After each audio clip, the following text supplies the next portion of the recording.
Hi everyone, this is Killshot from 99 Gaming. This is The Walking Dead Season 10, Episode 2, early Saturday morning spoiler special. Yes, it's a brand new thing that we're doing because AMC premiere. I absolutely love it. Getting up early in the morning, either watching The Walking Dead, then talking about it, and then we just got a short period of time. This is a recovery day for me because, as many of you know, last night we're doing our Freestyle Friday. We talked about the Rick Grimes movie. We had some random topics. We had our longest PDL ever. That stream was about 3 hours and 20 minutes. But I'm here for you guys today. I got 7 pages of notes as well. I mean, that's a lot of notes for the episode. I thought the episode was incredible. We're going to talk about that before we get started. Real quick shout out to the Patreon Army. Thank you so much for everything that you guys do. And also the brand new PDL sponsors, part of the Patreon Army. We'll talk about that all throughout the rest of the year as we go live with PDL. So let's jump into last night's show and today's spoiler special. So it was intense. Even in the morning. Normally, you're watching these things either late at night or on a Sunday night. So if you guys have not seen it yet and you're just tuning in for the spoiler, I'm going to say the vibe tomorrow when it's kind of nice and dark and that evil hospital penitentiary type of thing they got going on is going to be incredible. Because even, got to be honest, this morning I watched it about 9 o'clock in the morning, and it absolutely had that chilling vibe to it. So, let's start out and, with the numbers. 1 to a 10, everybody. Let's score it right now. Somebody asked me a little bit earlier what I thought about it. I think it's one of the best that I've seen. And typically I'm not a flashback, backstory type of person unless it's really limited. I love the change in times. I love the story. I'm absolutely giving it a 10. I'm going to give it a perfect 10 for this episode. Amazing character development, good story. Shows the human side and then shows the abandonment of the human side. One thing I always said with Alpha is it concerns me if they show her weakness and they show her in that gray area where she can be redeemed. And I think it showed a touch of what she's leaving behind. We'll talk about that just in a couple seconds. So 7 years ago is when it started out. So we know this is about the time when things were going down. Like the dead are already roaming. Rick is being, carried off in the helicopter. Oh, actually 7 years ago would be around the prison scene when Negan is locked up. So we see a woman trying to get away early on.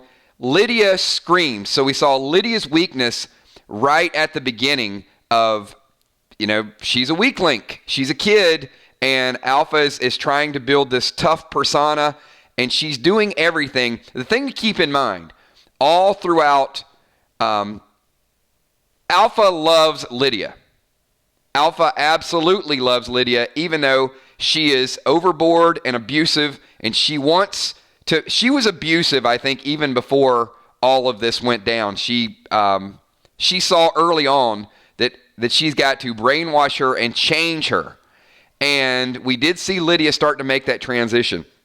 So we go from the opening minutes where the first few seconds, we see like somebody get munched on. Their leg gets munched on. So we know already Angela Kang is bringing that zombie vibe, that dark vibe back to it. Like not wasting any time, not a story, not people painting trees. Somebody's getting bit early on, which was great because I think it sets that dark mood. And then, they break the door to this penitentiary. I think it's a penitentiary because, they got padded walls. Maybe it's a school that has padded walls, but whatever the case may be. It's where Beta's hanging out. And we see Beta standing in the hallway. We touched on this last night, and it just underscored it. This was a callback to Michael Myers and Halloween. Beta is that... He could dub as a horror character, and I think we didn't see all of that last season. We saw Beta and Beta's loyalty, but we saw the creepy nature and almost like Grady from PDL last night, right? A little bit of that evil, dark, twisted mode of what he's willing to do, and then we shift to the current of Beta and Alpha, and we see a little bit of disagreement. That Beta's allowed to disagree with Alpha. And Alpha says there's more gathering to do and more guardians to be found. So there's several themes throughout this entire episode. The Guardians and the big herd. Alpha's trying to rebuild all of these numbers. And we see...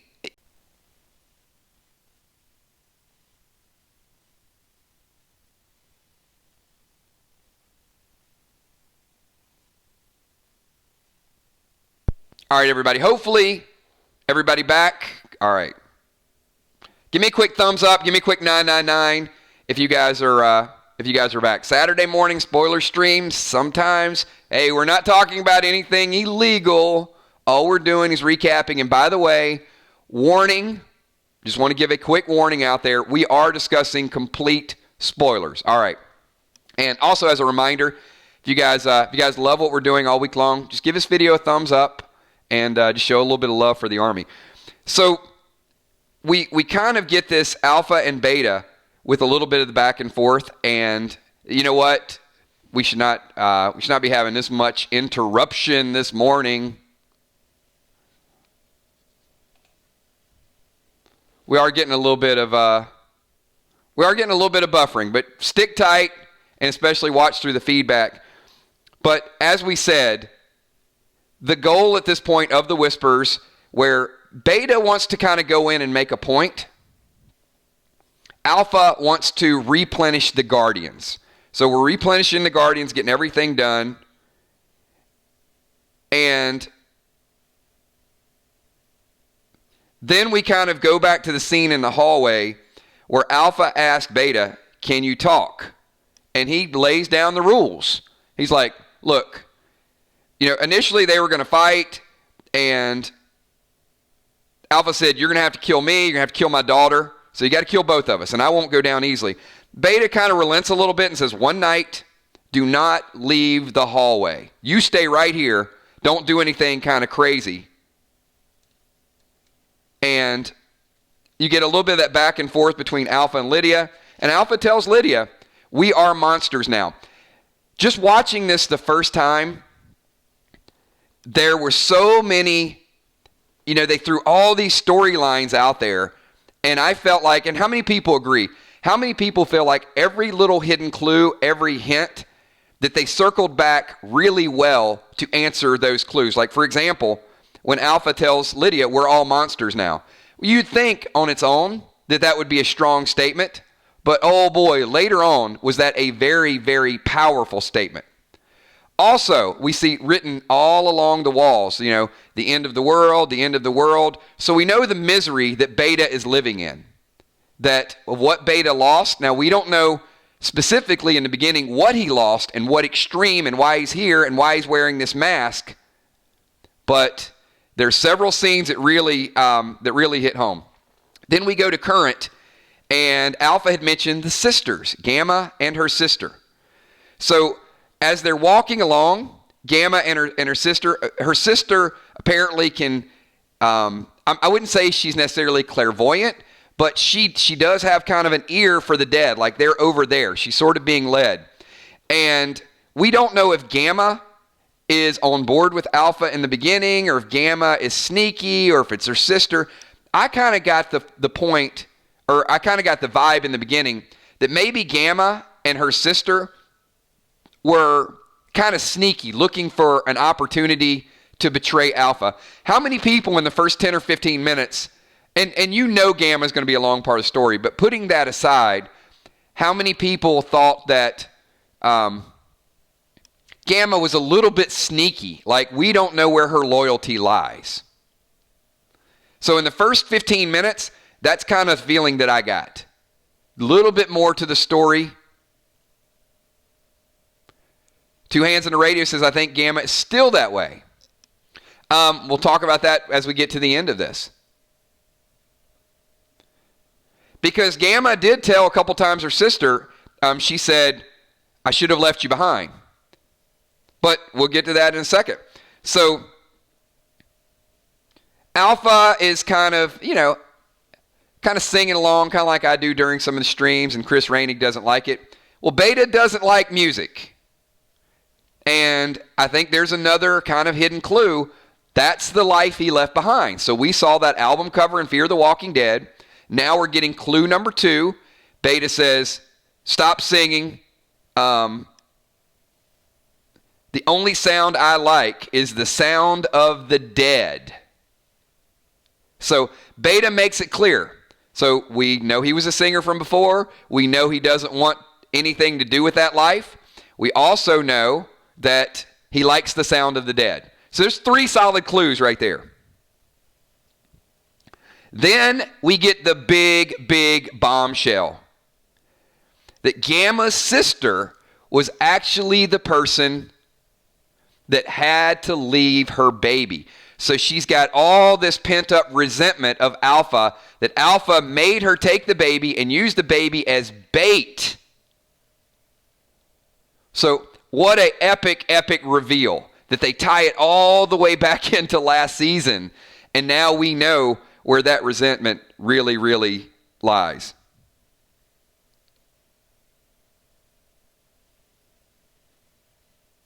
Her sister is absolutely freaking out.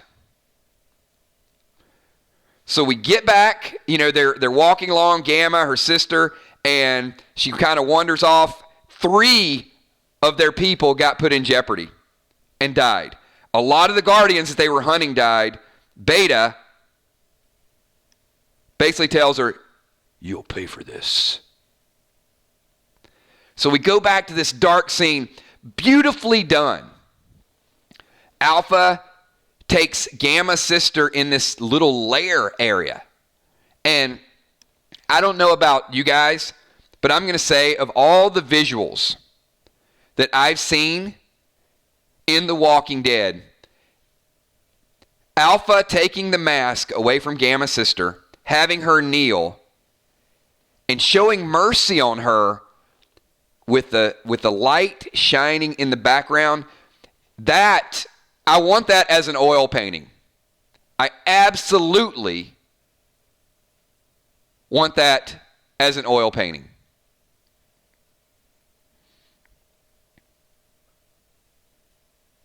Let me also say this, because we have to be careful what we mention in The Walking Dead. And Steph, you touched on this as well. I'm going to gloss over it a little bit. Gamma's sister looked very young. We do know that the Whispers are very barbaric. It's likely that was a hint toward their sexual assault and their nature. Now, they could be recently signed on. This could have happened in another area, but I think there's enough dialogue around that Gamma's sister is probably underage, and the Whispers are, well, they're animals. So we'll kind of leave that for everybody's own personal interpretation. It could mean one thing to me, could mean something to someone else. It could mean something.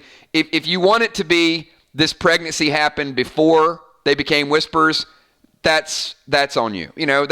That's the way you're going to see it. If you want it to be the Whispers from the comics, then that's what it's going to be to you. So I absolutely loved that they leave it open for interpretation for anybody that wants to make it personal to their story. Loved it. Thank you, Angela Kang, Scott Gimple. That story, I think, is something that's been brought up in our streams, and I like the fact that you didn't force that opinion on anybody else. So that's exactly the way I think it should have been. So, but the visual there with Alpha showing sympathy for a mother who lost their child. Now, in retrospect, Alpha caused some of that situation because she did have her bring the baby. Now, the other thing that's interesting is we've got 2 stories being told at the same time. We've got alpha and beta's loyalty being shown, and then we go back in time to see what caused alpha and beta's loyalty in the first place when they were looking over each other's shoulder. So alpha and beta, the walkers are coming in and this is the flashback or the backstory where alpha kills and then beta, and then how many people loved and from a villain standpoint, how many people liked the alpha beta fighting side by side? Even though we hate them, even though we despise them, it was like a Rick and Michonne moment. It was a evil Rick and Michonne side by side. When Carl got shot and Rick just went out and just started destroying walkers, that's the vibe I got. Like, this is a strong, strong bond between the two. And then we get the perfect answer. Why is alpha called alpha? Why is beta called beta? So we start with Big Man. And Big Man, she realized she gave him a name, and she just changed it to Mr. B. She called herself, like contradicting herself, like, we don't have names.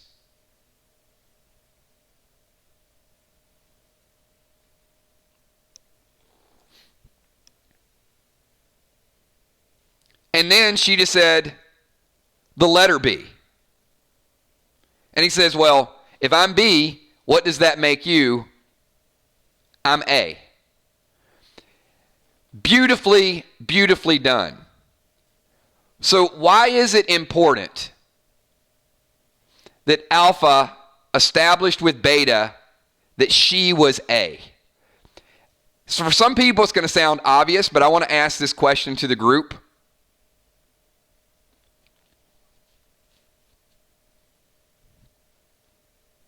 And I want to get your comments included in this.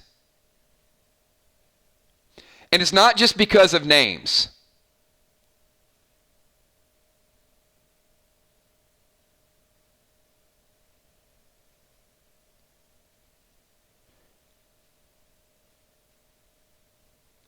And Julia, to a degree, but there's not a pack as of yet. So eventually she will become the leader of the pack. Eventually the name will become Alpha. But it's a little bit more in-depth than that. She is telling him, I don't care that this was your area. Going forward, I'm the boss. I'm A. Not, I'm Mrs. B, I'm C, we'll work it out later. None of that. It was, I'm A.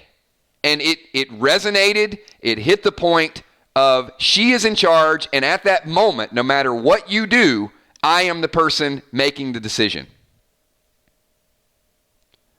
Until she goes to remove his mask, and then we realize that she's still not 100% in charge. I mean, 100% in control.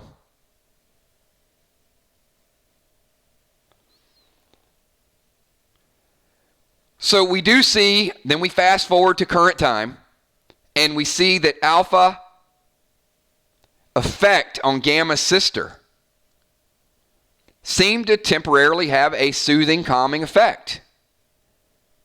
Gamma says, how was she? And she says, she's powerful and calm. And I think at that moment, and this could be open for debate.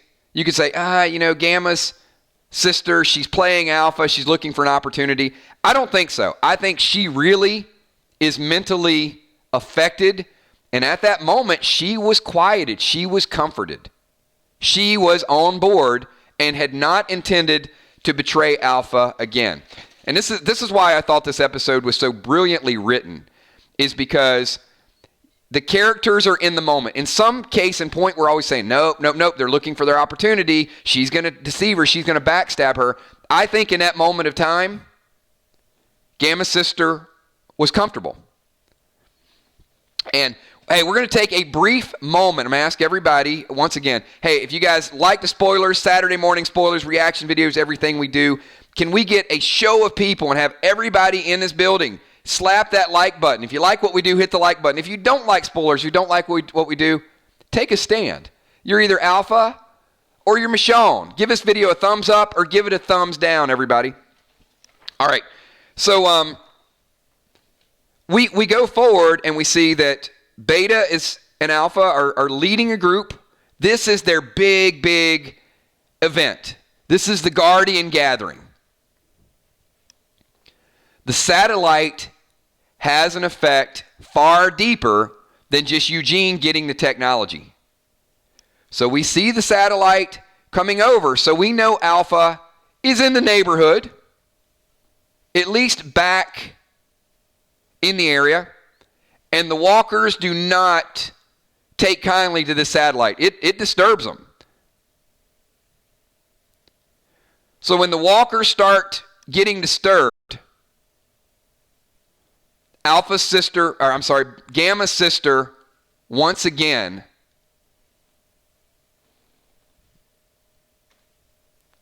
I think the satellite is disturbing our stream as well.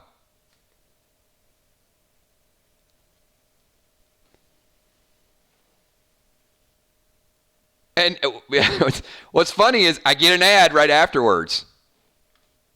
All right, hopefully we got everybody here. You guys, are we back in full effect?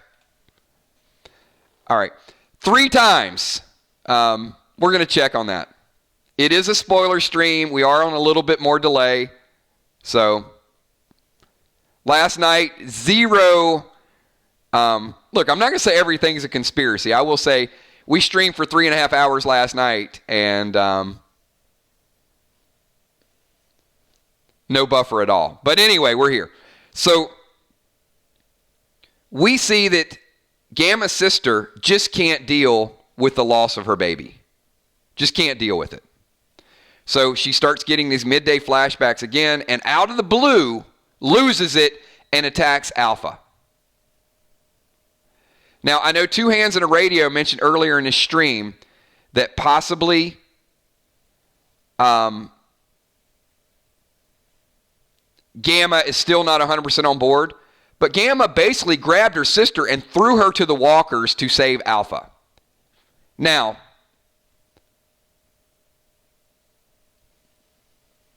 there's a lot of different elements to that. Could Gamma have helped kill the Alpha? Now, I'm going to go back to Two Hands and a Radio, and you may say, well, wait a minute.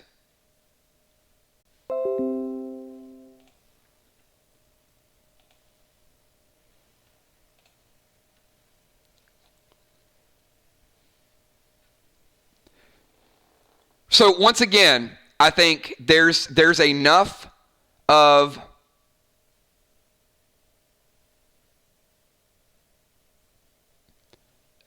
a story that you can interpret it either way.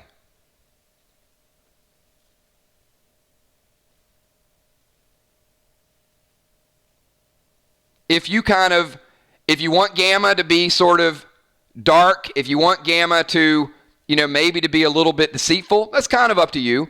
I see Gamma as being extremely loyal. I think she proved herself. I think she threw her sister to the wolves. I think she saved Alpha. I think she's got a name. And now she is one of the lieutenants. And Alpha loves it. She doesn't mind losing a few pawns along the way as long as she has an extreme, close-knit, loyal group. And now we've got a Beta that's her right hand, and we got a Gamma who's her left hand. We get a nice little conversation between Beta and Gamma where Gamma says, "You angry at me?" Beta's like, "I feel nothing for you." So, hey, they're not quite equals, but Gamma is rising through the ranks. Then we find out Alpha has been lying to her group the whole time and telling them Lydia is dead. She meant Lydia is dead to me, but she gave the impression, very misleading, Lydia's dead. But we got a great scene.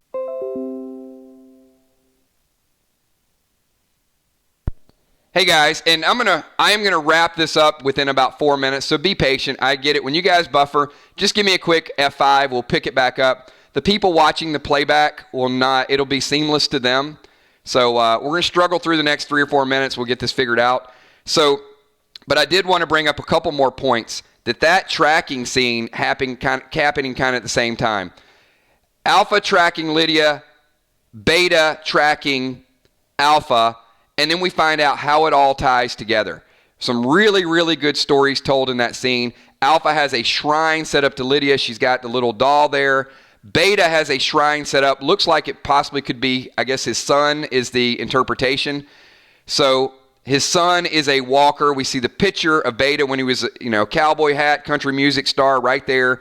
We know why Beta wears that shirt now with a happy face on it. And then what an incredibly interesting, great, dark moment is we find out, like, I can't leaving, and Alpha says, you don't have to. He cuts the face off, and that's why Beta wears his son's mask to take it with him everywhere. I think that's going to be important in the future, that if anything happens to that mask, he didn't want to show his face. Now he wears that as a reminder with the shirt. Definitely got propelled into villain status. We see the human side and everything they left behind. They are wearing it on them. Alpha goes beast mode, destroys the complete shrine. Alpha is at a point now, somebody asked in a stream last night, Alpha staring at Carol. Is it fear or is it anger? I think it is vengeance. It is vengeance because now we see that everything that Alpha's been dealing with emotionally with Lydia, she sees Carol and anyone that crossed that border as responsible for that situation happening. So that's what the look means to me. Yeah, maybe there's a little bit of concern, but we've got Carol who lost Henry. Think about all the loss. We talked about losing children and in different ways. Beta has lost his son. Gamma's sister lost her child. Carol lost Henry. And Alpha lost Lydia in so many ways. Emotionally, she lost Lydia. Lydia. So many good storylines that are taking place.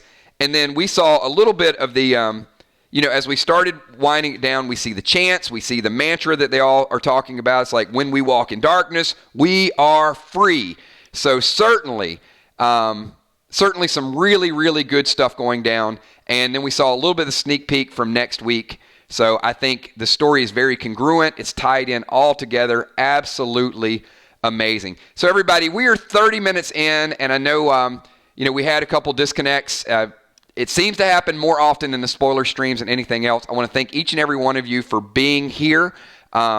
We told the entire story. I will see everybody here tomorrow night for reactions. We'll get the rest of our audience here. We'll be reacting in real time. We saw the chants. We saw how convinced they are. At this point, question I'm going to ask the group. We'll get this in here before we officially wind this down.